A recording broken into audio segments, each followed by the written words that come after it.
Bueno, muchas gracias a todos por estar aquí. Yo tengo el honor de presentar al que va a abrir la conferencia con esta primera ponencia.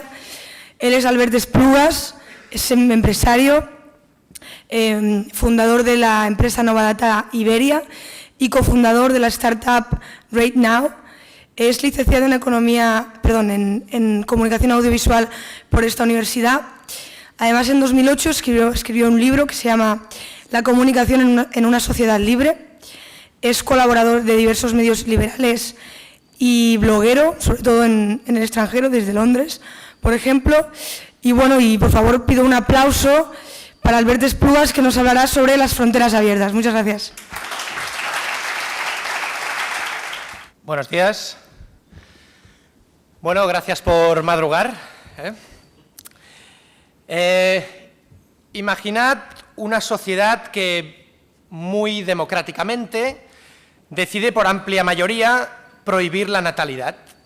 Las familias no pueden tener hijos a no ser que el Estado lo permita, concediendo un permiso especial de entrada a los nuevos niños. Naturalmente, la aplicación de esta ley pues sería imperfecta y un porcentaje de la población pues son niños nacidos ilegalmente, niños sin papeles. La izquierda pide amnistía para los niños sin papeles que ya han nacido y promete pues que en el futuro aplicará la ley con más severidad. La derecha se opone a la amnistía porque los padres que han procreado pues han cometido una irregularidad y no se les puede premiar por ello.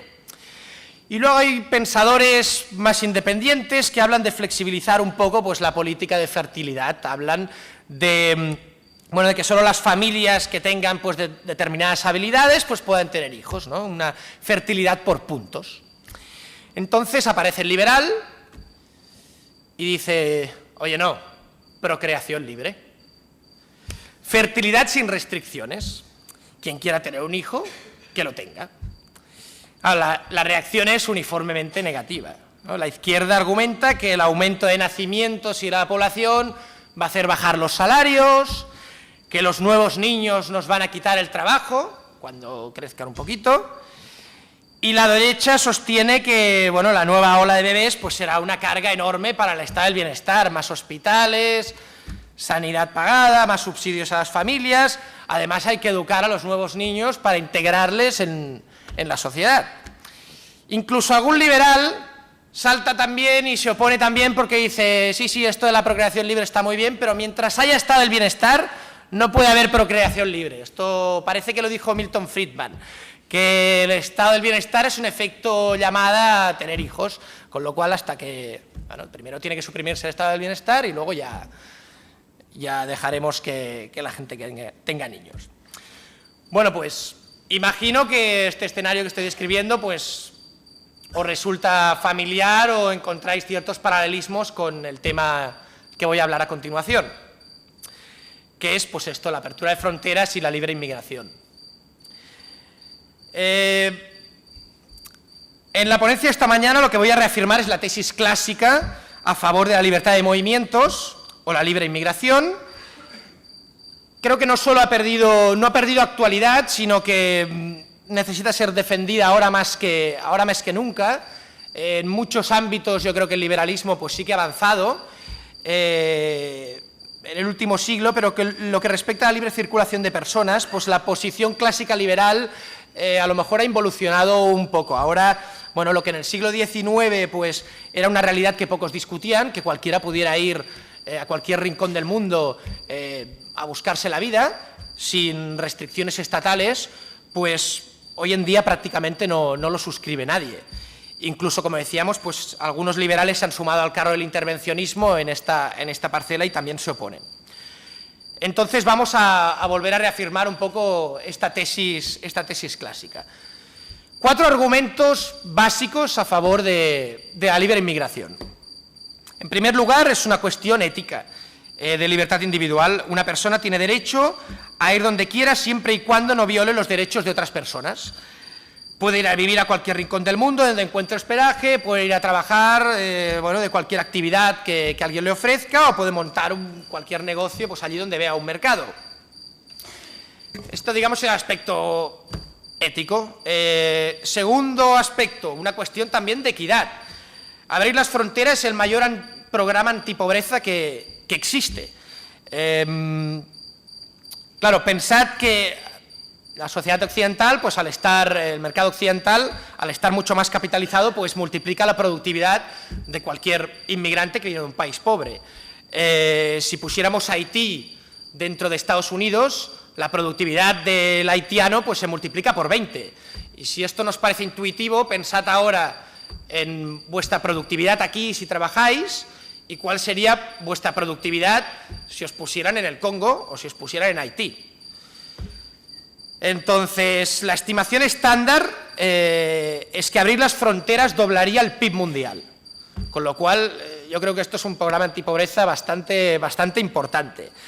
Y claro, las élites políticas y la gente, pues para apaciguar la conciencia se habla de ayuda externa, de condonaciones de deudas y ONGs, pero en realidad si lo que queremos es sacar el máximo número de gente de la pobreza posible, pues tendríamos que estar mirando en medidas de este tipo.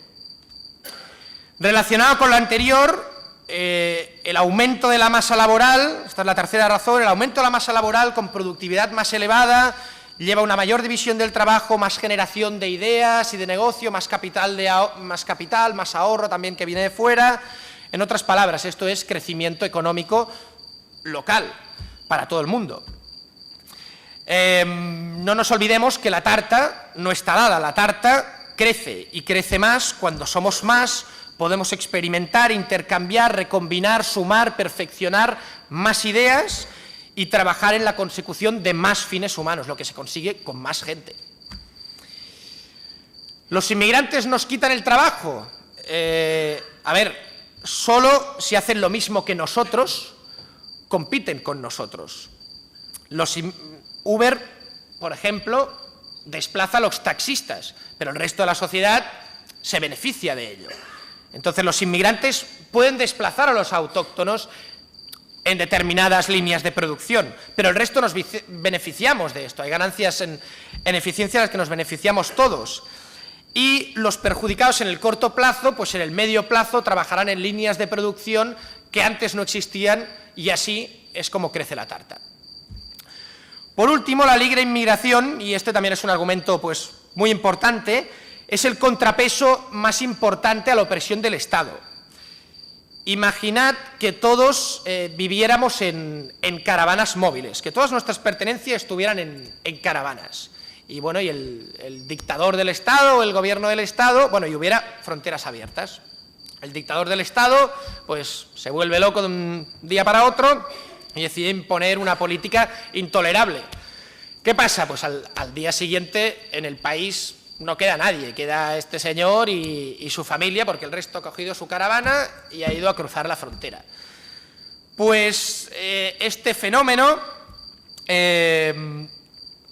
sucede pues de una forma muy similar si abres las fronteras. Es un incentivo a los estados a no aplicar políticas excesivamente abusivas que puedan llevar a que la gente pues cambie de país, a que las empresas se marchen, a que el capital pues se deslocalice. A este fenómeno también se le llama voto con los pies. Tú puedes cambiar un gobierno votando en las urnas o puedes cambiar de gobierno yéndote a otro sitio, votando con los pies. Los países comunistas alzaron un muro para mantenerse a flote. De lo contrario, el flujo migratorio, el voto con los pies, pues bueno, los hubiera llevado a la bancarrota en el corto plazo. Las restricciones actuales a la inmigración actúan de una forma muy similar, solo que los muros no se alzan en los países, digamos, que migran, sino que se alzan en los países de llegada, pero el efecto es el mismo, es parar este voto con los pies. Y por tanto, pues los estados, el resultado es que se tiende a perpetuar regímenes pues que en otro escenario se hubieran visto abocados o más presionados a reformarse. Entonces, bueno, una nota más personal y en parte la razón por la que me gusta hablar de este tema es que, por ejemplo, mi vida pues, ha estado muy vinculada a las ventajas de la libre inmigración. Irune ha explicado un par de ejemplos. Supongo que es así también para muchos de vosotros. Nosotros afortunadamente, nos podemos beneficiar de la libre inmigración. Vivimos en un país occidental donde pues tenemos las puertas abiertas en muchísimos países, especialmente en la Unión Europea, que es una área pues, de libre movimiento de personas. Y así, por ejemplo, pues yo tuve la suerte de ir a Londres a trabajar como si me fuera a Sabadell. Nadie me pidió papeles. Luego, aquello marcó mi vida, con lo cual una influencia básica para mí el que yo pudiera trasladarme a esa ciudad. Ahora la empresita que tengo, pues el cliente que tengo es la multinacional inglesa para la que trabajé. He tenido 3 personas extranjeras trabajando en ellas, sin las cuales pues, la empresita no hubiera seguido adelante. Ahora la startup que he montado, la idea original, la tuvimos después de un viaje de los socios en Singapur, y si no hubiera estado en Singapur y no hubiera podido viajar a Singapur, no hubiéramos tenido esta idea y no hubiera surgido esto. Y mi última pareja, una chica increíble, era colombiana y la conocí aquí. Y si hubiera habido restricciones a la inmigración para ella, pues tampoco la hubiera podido conocer. Claro, hubiera sido una lástima también. Con lo cual, estos han sido los beneficios de la libre inmigración para mí. Y bueno, yo considero pues, que todo el mundo debe poder beneficiarse de este tipo de políticas también. Los que queráis profundizar en los beneficios de la libre inmigración, yo os recomiendo, a lo mejor varios de vosotros ya lo conocéis, os recomiendo una página que se llama Open Borders, que son un grupo que se encarga de promocionar esta causa. Luego hay un libro también que se llama Immigrants, Your Country Needs Them, que también es muy interesante. Y luego cualquier cosa que escriba el economista Brian Kaplan sobre este tema es muy heterodoxo, es muy interesante y también es muy convincente. Entonces, como decía, algunos liberales, no obstante, tiempos recientes, pues han hecho una crítica a la libre inmigración y a mí me gustaría pues dar una respuesta también a esta crítica. No sé si estáis familiarizados con el argumento de Hans-Hermann Hoppe, es un liberal de mucho prestigio de la escuela austríaca. Y él ha argumentado pues, que en el contexto actual pues, tiene que haber más restricciones a la inmigración de las que hay. Entonces, su argumento es un poco como el que sigue. Él considera que el libre movimiento de personas pues, no es en realidad como el libre comercio. En el libre comercio, pues, los bienes, el libre comercio es mutuamente beneficioso porque el que envía los bienes lo hace, por supuesto, voluntariamente, y el que recibe los bienes o los compra, pues también lo hace voluntariamente, con lo cual pues son 2 personas que están intercambiando y los dos consienten en este tipo de intercambio. Pero ¿qué pasa con los inmigrantes? Pues que no son como los bienes. Los bienes necesitan pues, que hayan de un recipiente, digamos, que está dispuesto a acogerlos para que el bien se desplace. Pero el inmigrante puede desplazarse solo, ¿no?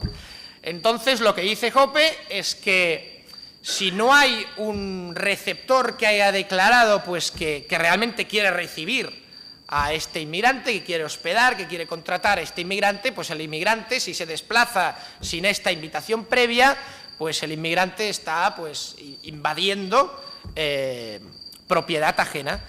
Y lo que sucede en este contexto es pues, una invasión o lo que llama él integración forzosa, que en el contexto actual el Estado, al permitir que haya gente que venga aquí sin invitaciones por parte de autóctonos, pues es integración forzosa.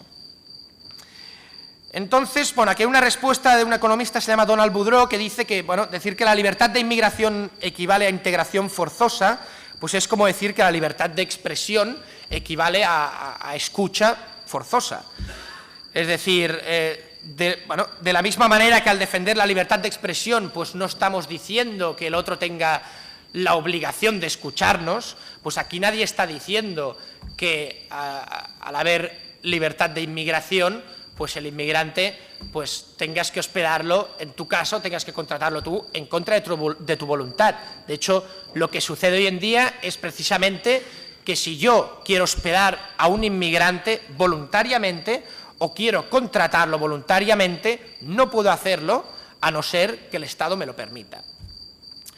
Entonces, la propuesta de Jope aquí es que, bueno, que todos los inmigrantes, bueno, la propuesta de Jope es que debido a que el Estado pues tiene que actuar de algún modo como administrador de la propiedad pública, porque se considera que la propiedad pública en realidad pertenece a los contribuyentes que la financian y, bueno, más en rigor, supongo que sería a los contribuyentes netos, pues el Estado tiene que actuar como un, bueno, fideicomiso, como un administrador de esta propiedad y, por tanto, en algún sentido, pues tiene que plegarse a la opinión de la mayoría digamos, lo que opinan los contribuyentes, pues tiene que tener un peso en lo que haga el Estado a la hora de administrar estas propiedades públicas. Si la mayoría de gente considera que no tienen que venir inmigrantes o tiene cierto sesgo antiinmigrante, pues el Estado tiene que administrar en consonancia con esta idea la propiedad pública. En esta línea lo que propone Jope es, en todos los puertos, en todas las vías de entrada al país, en todos los puertos, aeropuertos, estaciones, el Estado debería pedir pues una invitación a los que vengan, lo que decíamos, de alguien local, y en el caso de no tenerla, pues expulsados. Quiere decir que no es bienvenido por nadie. Entonces, claro, esto no casa muy bien con nuestra realidad actual, porque nosotros, cuando nos movemos dentro de las fronteras del Estado, pues no vamos con una invitación en la mano. Cuando salimos de casa no vamos con una invitación en la mano, y cuando entramos en el supermercado, o en un restaurante o en un parque no vamos con una invitación en la mano para considerarnos invitados. Ya se entiende que estamos invitados a entrar ahí. Entonces, ¿cuál es la diferencia en que esto lo haga un inmigrante? ¿Por qué no está invitado un inmigrante si resulta que también pues entra en un restaurante o entra en un hotel, alquila un apartamento? Es exactamente la misma situación. Y volviendo pues a un ejemplo personal, cuando yo me fui a Londres, por ejemplo, no me fui con ninguna invitación. Llegué allí y me fui a un albergue 3 noches, con el consentimiento del propietario del albergue. Luego, a partir del tercer día, pues encontré un piso para alquilar y lo alquilé con el consentimiento del propietario del piso, que estaba muy contento, y luego encontré trabajo ahí buscando y me contrataron también voluntariamente, pero según la teoría de Jope, pues yo, al llegar a la frontera sin una invitación del futuro empleador, que aún no me conocía, pues no hubiera podido entrar. Entonces, yendo ya un poco más a profundizar en este argumento, Stefan Kinsella, otro autor liberal, ha refinado un poco más el argumento de Jope, y su idea, bueno, es la que os decía. Considera pues esto, que la propiedad pública en realidad pues pertenece a los contribuyentes o a los contribuyentes netos, con lo cual el administrador, que hoy es el Estado, pues debería tener en cuenta sus opiniones para al menos pues restituir en la medida de lo posible pues a estos propietarios, que al menos pues si no pueden ser propietarios de hecho, pues al menos que se les restituya, pues haciendo que estas propiedades pues se plieguen un poco a sus intereses y preferencias. Esta argumentación, a ver, tiene un doble problema. Primero, que en realidad no sabemos exactamente quién es el legítimo propietario de un espacio público. Sí, de acuerdo, los contribuyentes netos, pero esto es un poco difuso, no está muy claro también porque pues, por ejemplo, yo tengo que ser propietario a partes iguales con todo el resto de contribuyentes netos de todas las carreteras del Estado y no, por ejemplo, de las carreteras que tengo más cerca de mí y que utilice más, por ejemplo. Luego, bueno, ¿qué pasa con todo lo que son territorios vírgenes, montañas, océanos? Esto no ha sido apropiado a la LOCE, por tanto, no hay aquí legítimo propietario en realidad, ni contribuyentes netos, ni de ningún otro tipo. Por tanto, aquí es indisputable que los inmigrantes, si cruzan este espacio, pues no están invadiendo la propiedad de nadie. Y aún en el caso pues, de que los contribuyentes netos se consideran pues, propietarios reales de estos espacios públicos, que su opinión pues, realmente contara y su opinión pues, contraria a la inmigración pues justificara que se pusieran ciertas restricciones a que los inmigrantes pues, crucen propiedades públicas, no está muy claro dónde está expresada esta teórica oposición a la inmigración por parte de la gente. A ver, es cierto que si preguntas así las encuestas en general de opinión, pues hay un sesgo anti-inmigración, pero en general la gente de lo que habla no es de que los inmigrantes no crucen la propiedad pública o no vayan por carreteras o no estén en el aeropuerto. Eso a la gente le da igual. Lo que la gente dice es, pues a lo mejor no quiero inmigrantes en mi barrio o en mi bloque de pisos o en, no sé, en la empresa en la que trabajo, pero esto ya no es una decisión que competa a esta persona, esto ya es una decisión local del propietario del bloque de pisos, del apartamento, del empresario que lo contrata, con lo cual, en todo caso, la gente está expresando sus preferencias respecto a algo que no le pertenece y respecto precisamente a lo que teóricamente le pertenece, pues es más indiferente. Y luego, de hecho, el argumento de Hoppe, también se puede construir de tal manera que limites el libre comercio, porque al final los bienes también cruzan propiedades públicas. Si la gente está en contra de un determinado contexto, de que haya libre comercio, de que tienen que promoverse los artículos locales, etcétera, pues con esta misma argumentación de Hoppe también puedes poner aranceles y restringes que los bienes crucen propiedades públicas. Esta es una implicación pues que, bueno, pues que no sé si han llegado a considerar. Y bueno, de hecho aquí hay una pequeña contradicción también, porque en los trabajos de Hoppe, pues él admite que los espacios públicos, si fueran privatizados, estamos hablando de aeropuertos, puertos, carreteras, etcétera, si fueran privatizados y se gestionaran en el mercado, ya sea por empresas privadas o cooperativas, etcétera, pues en realidad pues dejarían entrar, lo lógico es que dejaran entrar a todo el mundo que pagara por el servicio, sin ningún tipo de discriminación, porque así es como funciona este tipo de servicios en general, y así es como obtendrían más beneficios este tipo de servicios. Con lo cual, aquí también entra un poco en contradicción, yo creo, con su propia tesis. Y bueno, y por último, sobre este aspecto, decir que yo creo que la cosmovisión de fondo de Hoppe, que a lo mejor es una cosmovisión un poco alemana, es pues que las personas tienden a juntarse más entre iguales y entre gente pues culturalmente afín o genéticamente afín.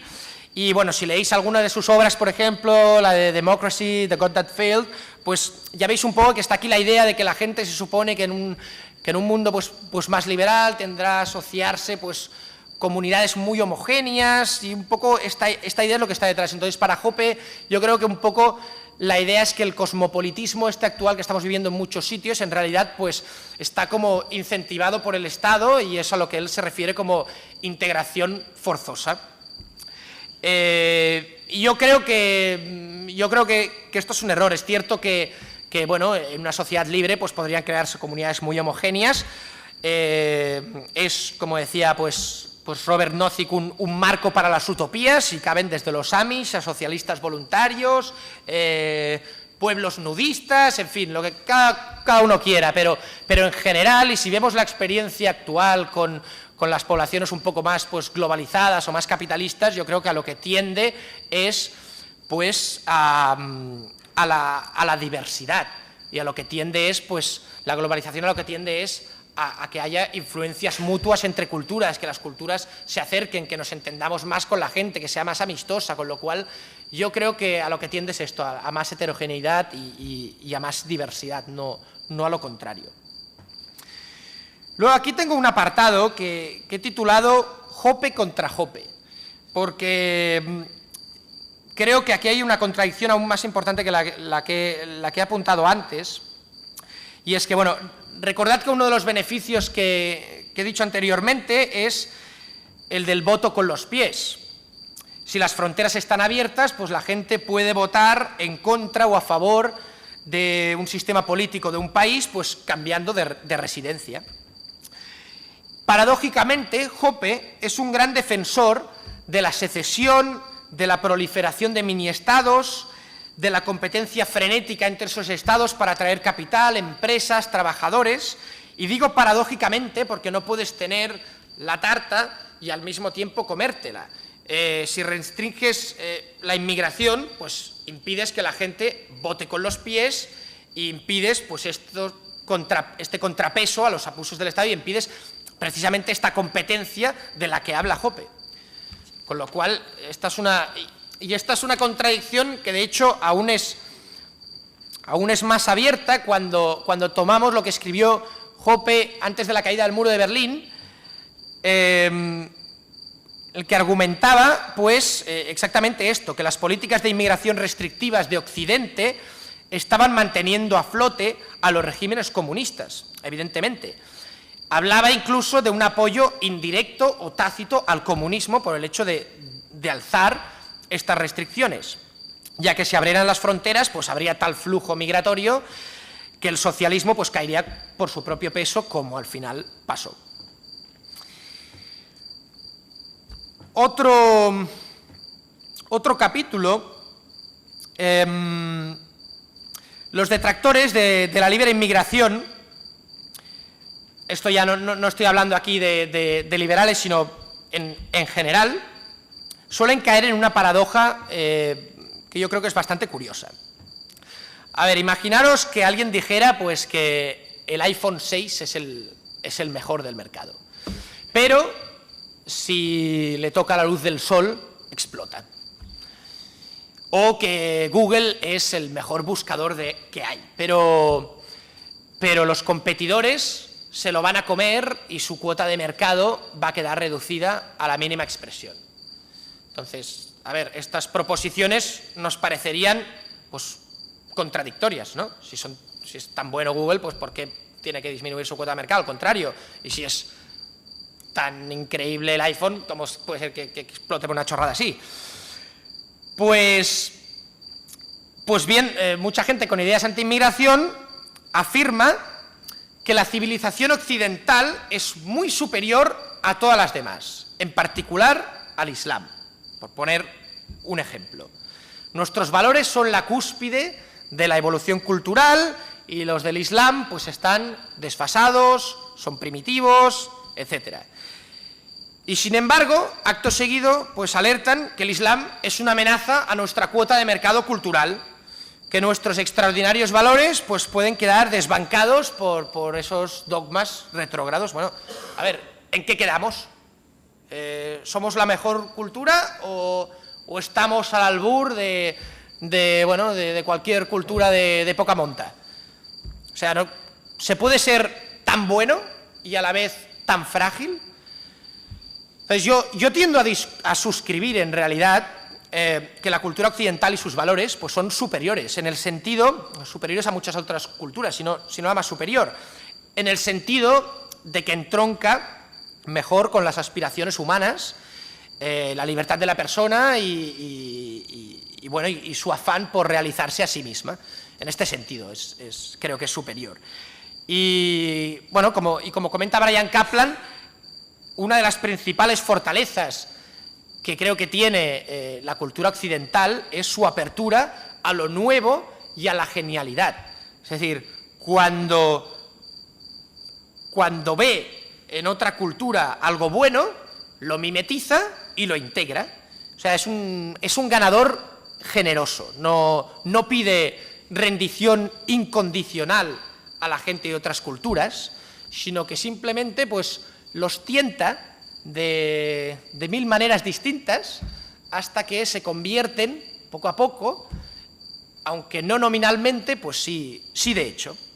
Entonces yo no creo que sea Europa la que se está convirtiendo en Eurabia, como hablan algunos catastrofistas. Yo creo que es más bien al revés. Yo no conozco a ningún ateo, no sé vosotros, yo no conozco a ningún ateo cristiano que se haya convertido al Islam.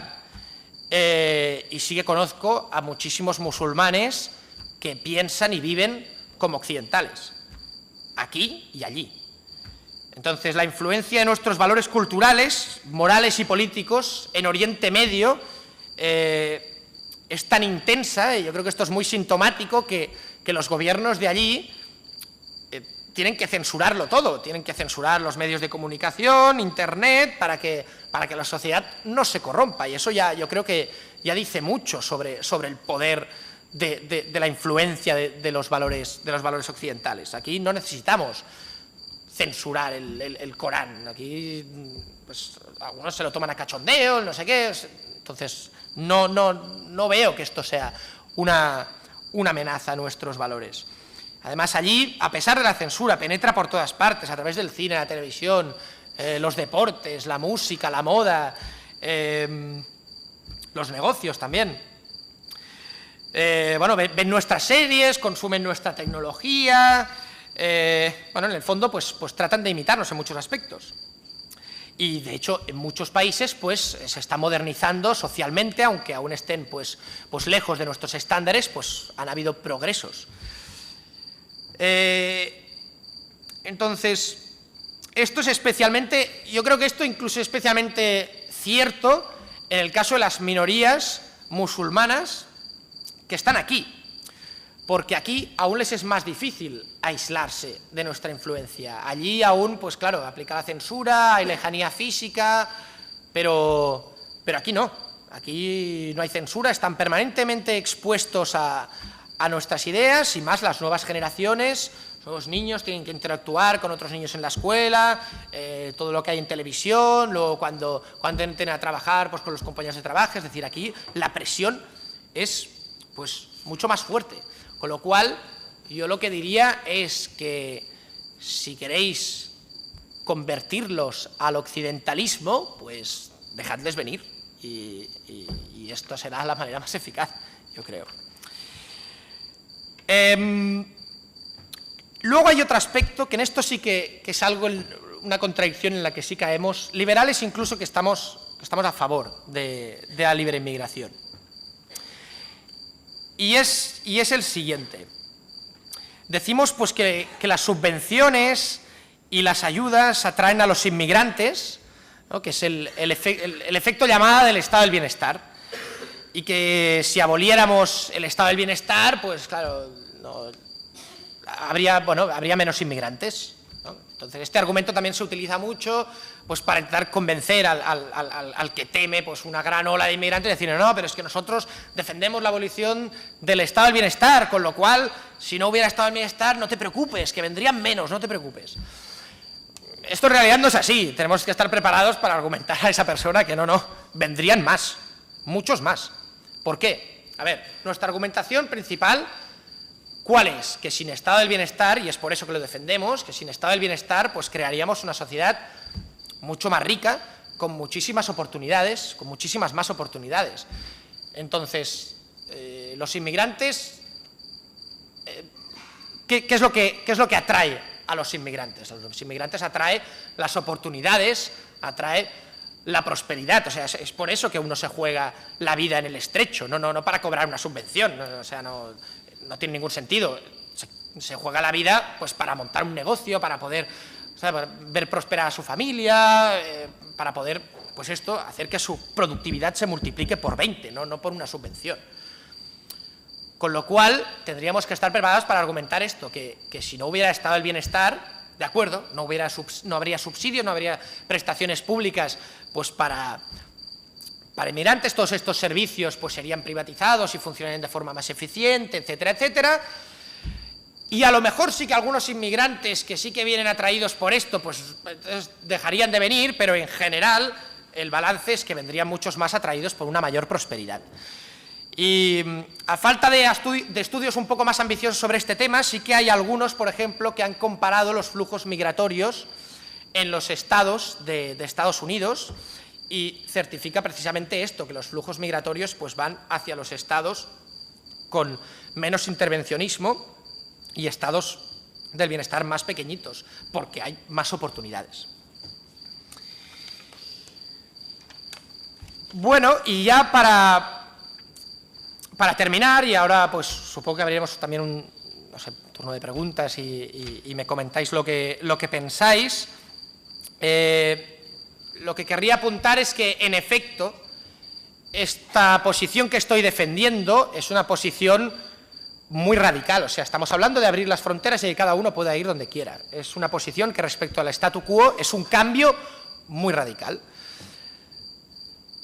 Pero también era un cambio muy radical en su momento la libertad religiosa. También era un cambio muy radical en su momento la abolición de la esclavitud. También era un cambio muy radical en su momento la abolición de la segregación racial impuesta.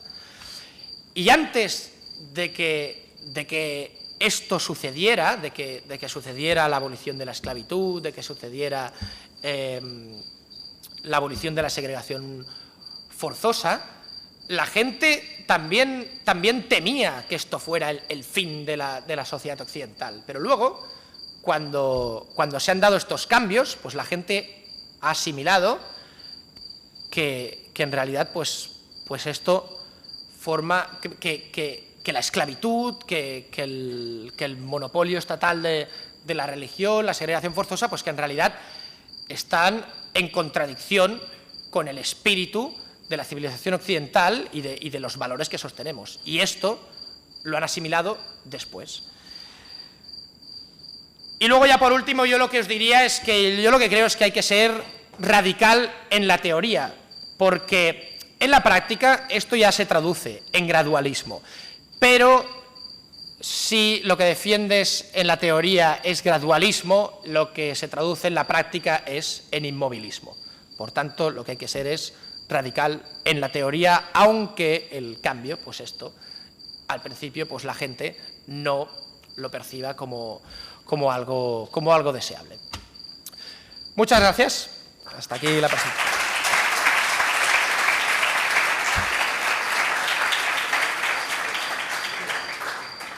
Bien, muchas gracias, Albert. Ahora vamos a pasar al turno de preguntas. Solo nos va a dar tiempo a hacer 3 preguntitas, ¿de acuerdo? Así que si tenéis alguna pregunta, levantad el brazo y os paso el micro.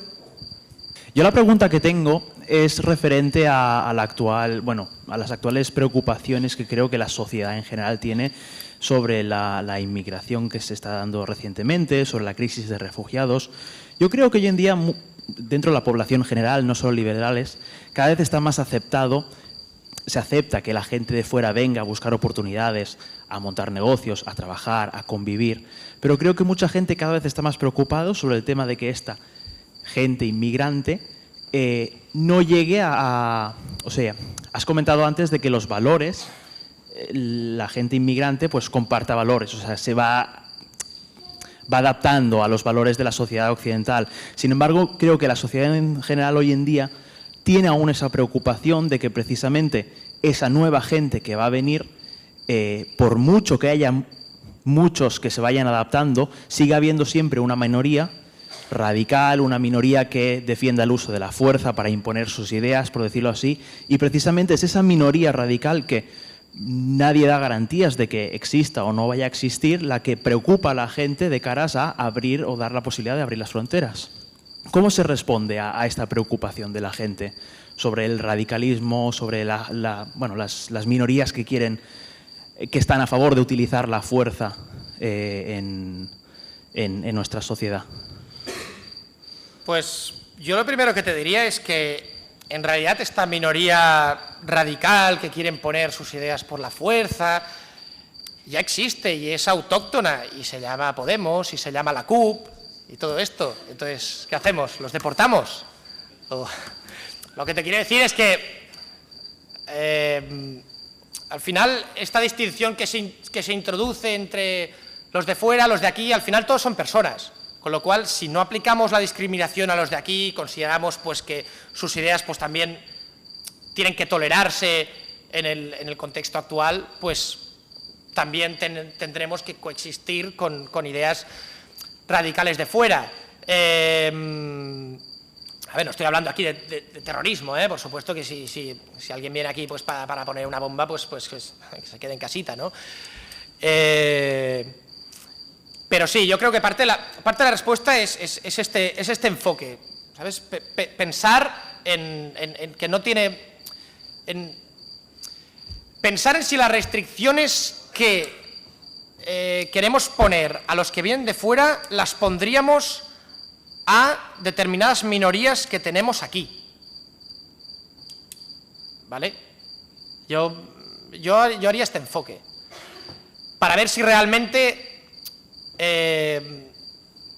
nosotros estamos pensando en términos de, o sea, si lo que nos preocupa realmente es este radicalismo o estas ideas, o si realmente estamos aplicando un sesgo y es porque estas ideas o este radicalismo viene de otras personas que son extranjeras.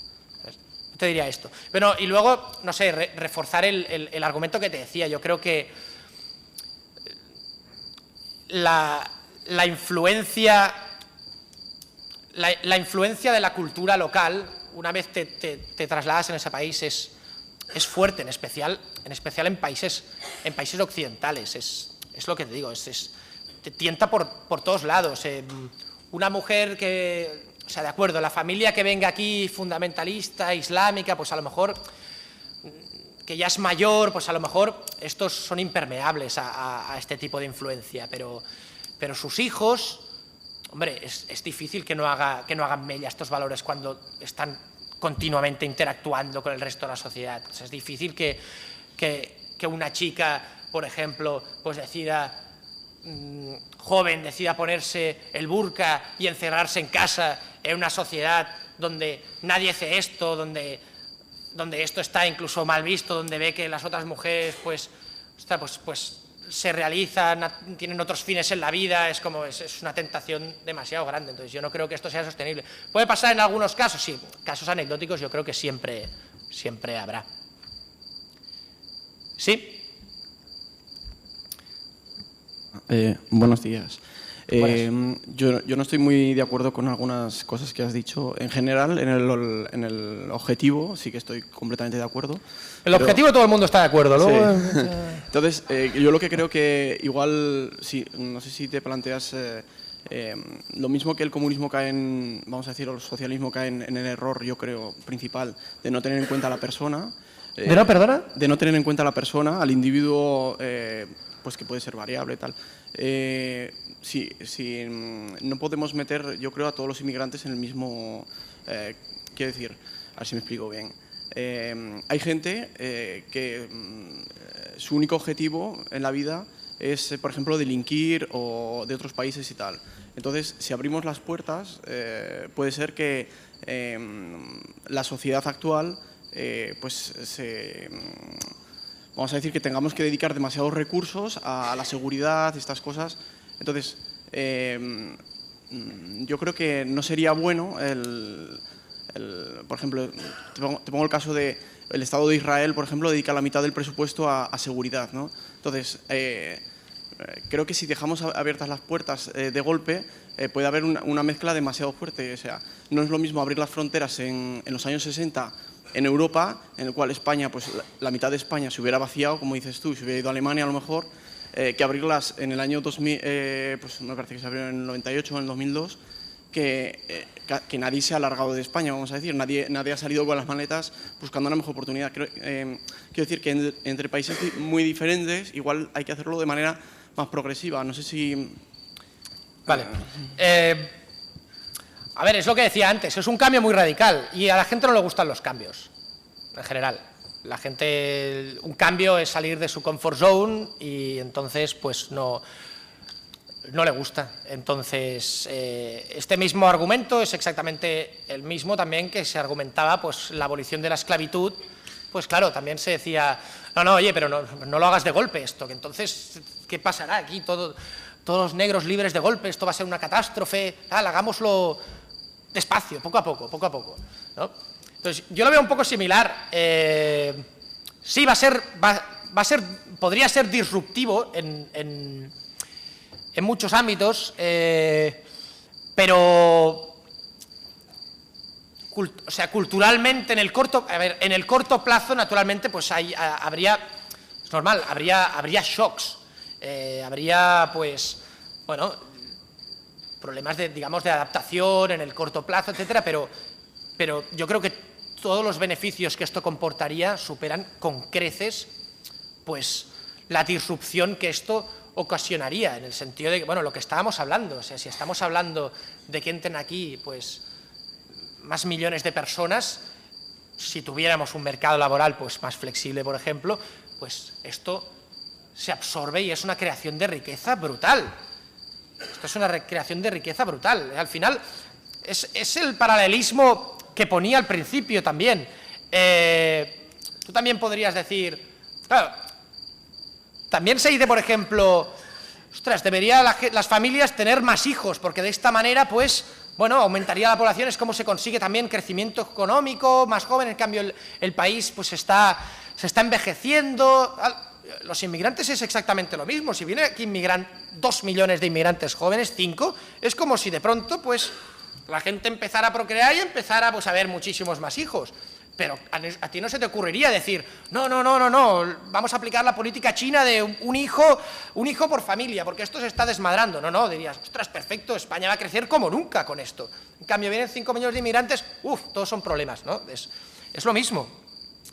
En cuanto al tema de recursos, aquí también hay que apuntar que, a ver, está muy mitificado de que los inmigrantes, va un poco ligado a lo que decía también antes, de que los inmigrantes vienen aquí por subvenciones. Los inmigrantes en general son contribuyentes netos. O sea, los inmigrantes vienen en edad joven, normalmente, con lo cual son cotizantes, mantienen el sistema de seguridad social, que de otro modo pues aún iría peor, cual no sé si es muy positivo, pero bueno, pero me refiero a que los inmigrantes pues vienen aquí en edad de trabajar, y en cambio es la población de aquí la que consume más recursos. Los inmigrantes vienen y pagan sus impuestos, indirectos y directos si son legales. Con lo cual ya están sufragando, digamos, los gastos que tú decías, ¿no? Pero si un porcentaje es delincuencia, bueno, ya se cargará sobre lo que aportan ellos. Y de nuevo, respondiendo un poco como lo he hecho a tu compañero, que decías, un porcentaje pequeño son delincuentes. Bueno, pero por eso tenemos que impedir la entrada a todos, porque piensa también que un porcentaje pequeño de la población autóctona también es delincuente. Es lo mismo. Sí. Mira, yo quería preguntarte, he entendido que consideras que tenderíamos a la diversidad y que abriendo las fronteras tenderíamos a más diversidad. Y yo casi te diría que a mí me da la sensación que lo que tendemos es a la homogeneidad, en cuanto que se globaliza la cultura y se van haciendo un cherry picking, escogiendo de cada sitio. Otra cosa es que a lo mejor lo que haríamos es tener una cultura más abierta y más flexible, a lo mejor, que sea más adaptable, puede ser, pero sería más una homogeneización de la cultura. Y la cuestión está entonces en preguntarnos cuáles son el sistema de incentivos que hacen que lo que quede sea mejor que lo que perdemos y no al revés. Porque en la medida en la que, y obviamente yo, contrario al socialismo, creo que el socialismo hace que se perpetúen valores y rasgos culturales negativos y destructivos para la sociedad. Esto también nos pasa en la medida en la que si tenemos un sistema, que es el argumento un poco de Friedman quizá, pero el estado de bienestar fomenta o facilita el mantenimiento de ese tipo de valores culturales destructivos, en mi opinión, y que tenemos que plantearnos. Entonces, la cuestión es cuál es el sistema de incentivos en las instituciones que van a permitir que ante una abertura de fronteras realmente nos quedemos con lo mejor, por decirlo así, y nos permita prosperar. Sí, sobre lo primero que dices, sí, claro, bueno, tú te refieres a otro fenómeno que sería que en todo el mundo pues la cultura tendería a homogeneizarse. Claro, yo hablaba más de que grupos, digamos, culturalmente muy afines, pues se juntaran y todo el globo pues fuera pues pequeños núcleos de gente muy afín, de comunidades amish, de católicos, de tal, y la gente pues no se mezclara tanto. Yo creo que la globalización lo que hace es que la gente se mezcle muchísimo, pero es cierto lo que dices también, que la influencia, bueno, lo que decía, la influencia mutua de las culturas y lo que decía antes también de la permeabilidad de los valores occidentales, lo que hacen es que a lo mejor sí que estos valores tiendan a extenderse y acaben siendo pues más iguales alrededor del mundo, que creo que es un poco la tendencia que estamos viendo. Eso supongo que es verdad. Sobre los valores, aquí apuntar una cosa que no sé si es exactamente lo que decías, pero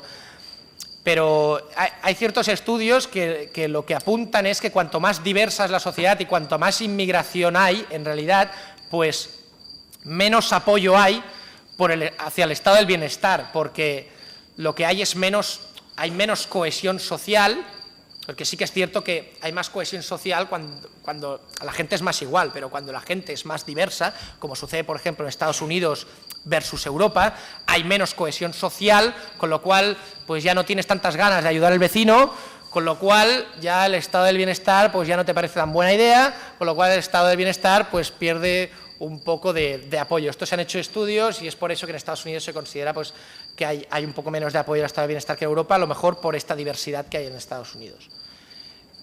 Sí. Bien, muchas gracias, Albert. Sentimos no poder hacer más preguntas, pero tenemos que dar paso a la siguiente ponencia, que será a cargo de Manuel Llamas.